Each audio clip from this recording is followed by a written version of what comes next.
নমস্কার, নিবেদন করছি কবি সুকান্ত ভট্টাচার্যর লেখা ভালো কাপড়। ধনপতি পাল তিনি জমিদার মস্ত, সুদ চড়াচ্ছে তার যায় না কো অস্ত। তার উপর ফুলে ওঠে কারখানা ব্যাংকে, আয়তনে হারালেন মোটা কলা ব্যাংকে। সবার হুজুর তিনি সকলের কর্তা, হাজার সেলাম পান দিনে গড় কর্তা।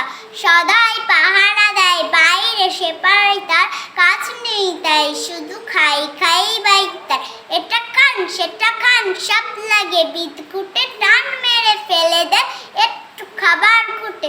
খাদ্যে অরুচিতা সব লাগে তিক্ত, খাওয়া ফেলে ধমকান শেষে অতিরিক্ত। দিন রাত চিৎকার আরো বেশি টাকা চাই, আরো কিছু তহবিলে জমা হয়ে থাকা চাই। সব ভয়ে জড়সড় রোগ বড় পেঁচানো, খাওয়া ফেলে দিন রাত টাকা বলে চেঁচানো। ডাক্তার কবিরাজ ফিরে গেল বাড়িতে, চিন্তা পাকালো জ্বর নায়েবের দাড়িতে। নায়েব অনেক বেলে বলে হুজুরের প্রতি, কি খাদ্য চাই কিসে খেতে উত্তমতি। নায়েবের অনুরোধী ধনপতি চারিদিক দেখে নিয়ে বার কয় হাসলেন ফিক ফিক। তারপর বললেন বড়া ভারী শক্ত, সবচেয়ে ভালো খেতে গরিবের রক্ত। নমস্কার।